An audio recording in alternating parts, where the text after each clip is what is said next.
mukarramun, para sesepuh, bini sepuh, para alim ulama, para habaib, khususnya yang saya hormati, yang saya banggakan,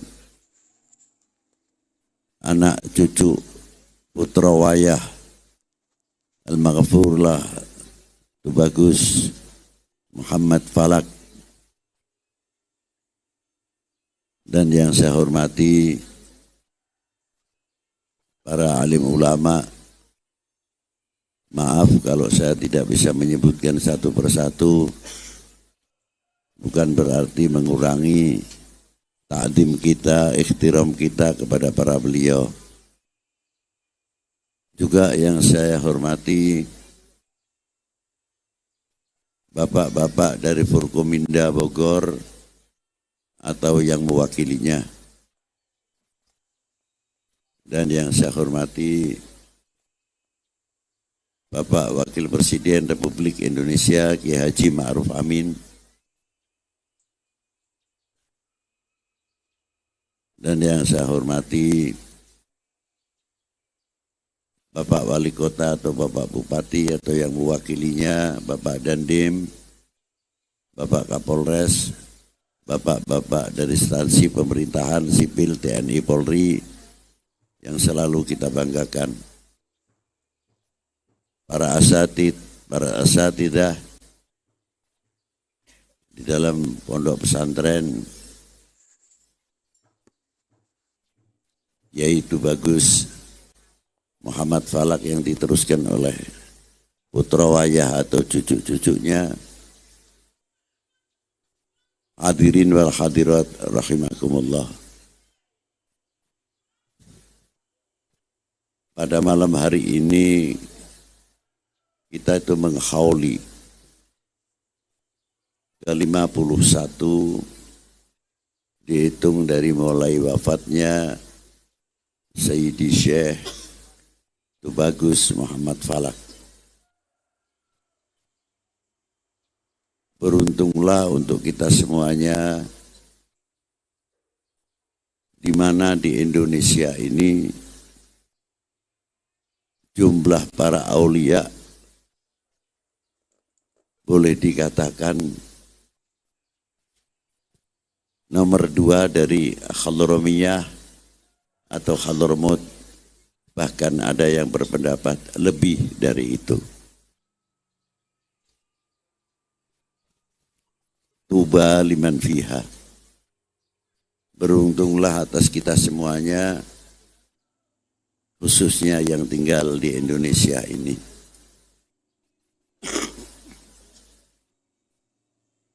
Kalau kita hitung dari mulai Pasai, Aceh, sampai ke daerah Medan, Palembang, Banten, Demak, Madura, dan lain-lainnya, mungkin per 1 kilo atau 2 kilo di pesisir ini ada tanaman-tanaman mutiara-mutiara yang tiada ternilai harganya, adalah dari para auliaillah wa ibadillahis salihin.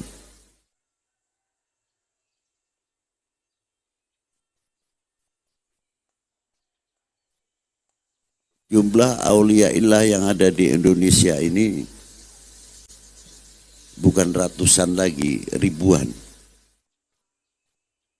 Ada yang mastur, ada yang masyhur. Belum tentu yang masyhur mengenal yang mastur, tapi setiap aulia yang mastur pasti kenal yang masyhur.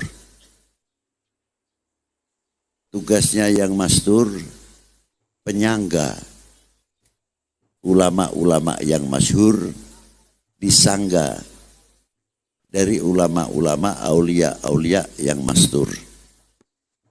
Makanya ada pepatah al-masyhur min barakatil mastur.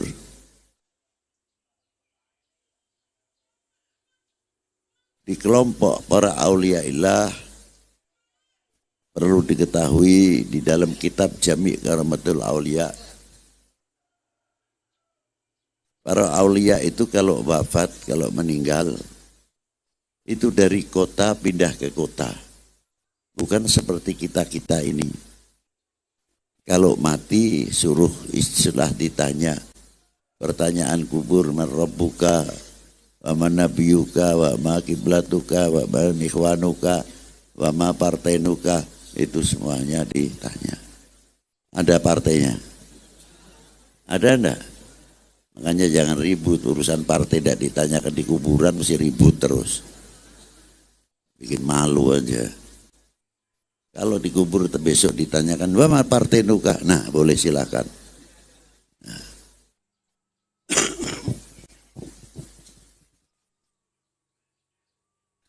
Para auliaillah, kalau para mukmin biasa setelah bisa menjawab disuruh tidur, nanti dibangunkan yaumil qiyamah. Terkecuali keluarganya datang untuk berziarah. Nah, orang yang berziarah kubur itu bagaikan saya umpamakan penyiar TV. Bacaannya membacakan agenda yang akan diadakan di dalam TV. Tapi dengan senyumnya yang luar biasa, tidak melihat yang menonton TV. Padahal yang nonton TV itu macam-macam. Ada yang pakai salon pas di kepalanya. Ada yang sakit gigi.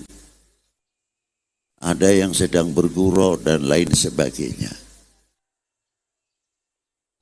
Dan ada yang sakit lainnya, kena flu dan sebagainya. Orang yang nonton TV bisa mengetahui penyiar TV, pembawa acara TV. Tapi penonton TV tidak mengetahui yang melihat TV. Itulah orang ziarah kubur, seperti kita membacakan Yasin, sholawat, tahlil kepada para beliau, kita ya taunya makbaroh saja, nisan 2. Tapi yang di dalam kubur kita masih apa? Terang tahu semuanya. Hajatnya apa kepada Allah Ta'ala? Para beliau mengetahui. Inkisafnya beliau pada waktu hidup dengan inkisafnya setelah mati 3 kali lipat para beliau. Jadi lebih tajam, lebih awas lagi dibanding masa hidupnya yang di dalam barzah. Makanya diperintahkan, disebutkan di dalam kitab Jami' Karamatul Aulia, sebaiknya orang ziarah kubur adalah menata adabnya dahulu. Banyak orang ziarah kepada aulia, kubur aulia tidak hasil. Maksudnya apa sebabnya? Min su'il adab. Adabnya tidak terjaga. Itulah. Tapi banyak orang yang pas-pasan. Tapi ketika beliau ziarah kepada para aulia, dia akhlaknya bagus, adabnya bagus. Justru cepat diijabah oleh Allah Subhanahu wa Ta'ala. Yang tawasul kepada beliau, minta diantar kepada Allah Subhanahu wa Ta'ala. Itu maknanya tawasul. Itu. Nah, para aulia ilah tersebut yang di dalam kuburnya yang hafidul Quran atau yang ahli tadarusil Quran, sampai sekarang masih tadarusil Quran. Jangan dikira tidak. Yang ahli qiyamul lail masih qiyamul lail. Yang ahli salawat kepada Nabi masih mendawamkan salawat Nabi. Yang ahli zikir sama. Loh, apa enggak putus? Tidak putus. Karena apa? Tajdidul amal fi hayatihim. Memperbarui amal kehidupan beliau ketika di dunia, diperbarui terus.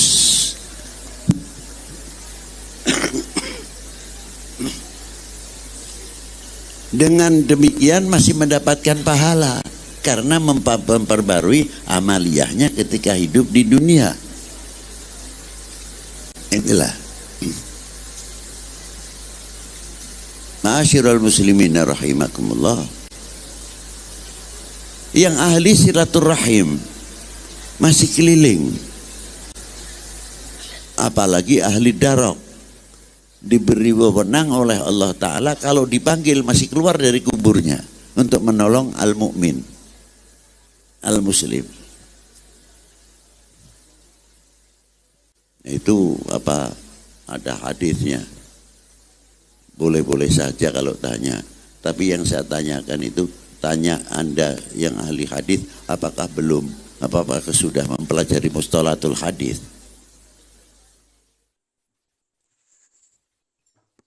Baca hadis saja masih bangun jatuh, sok gaya tanya apa ada hadisnya. Ini yang lucu terkadang begitu.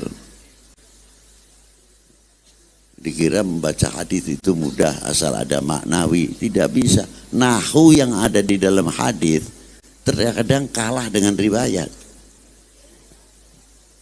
Asbabul wurudnya itu terpaksa, bukan terpaksa lagi, memang harus ke sana.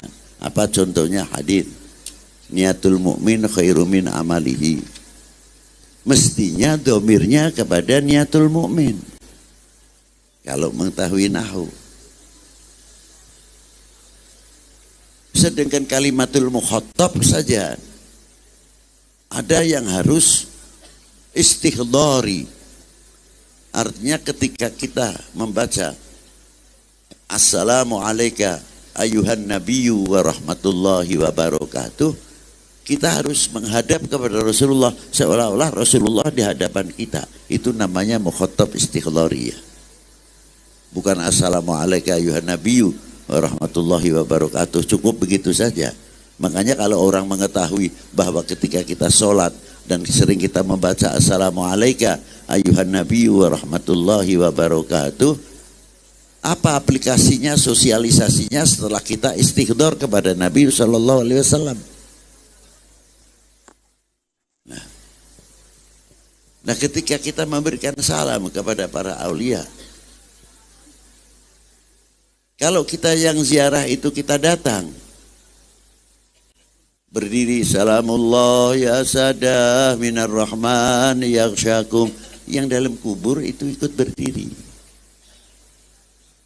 Bacakan. Nah, saya lanjutin hadis itu dulu. Niatul mu'min khairum min amali. Sahabat Umar dengan sahabat Utsman datang ke Rasulullah sallallahu alaihi wasallam minta izin untuk menutup jurang atau sumur yang agak lumayan dalamnya, tapi orang-orang itu sering lewat jalan situ kalau mau ke Suglel.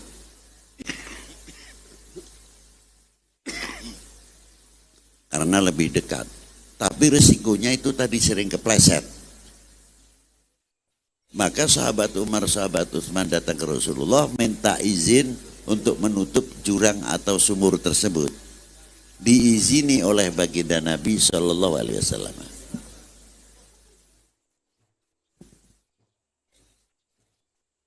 Di belakang itu jangan ngobrol aja itu.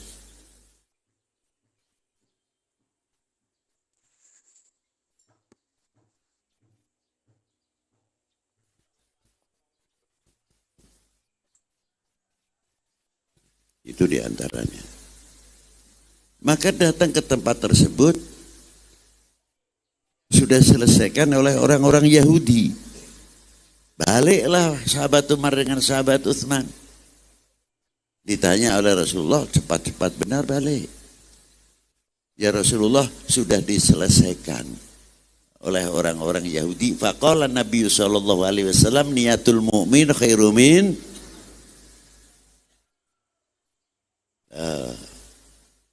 jadi tidak mudah. Tahu urutul hadis itu tahu. Jangan sok gaya ada hadisnya, tidak. Ya kalau tanya saja sih bagus memang kalau mengetahui.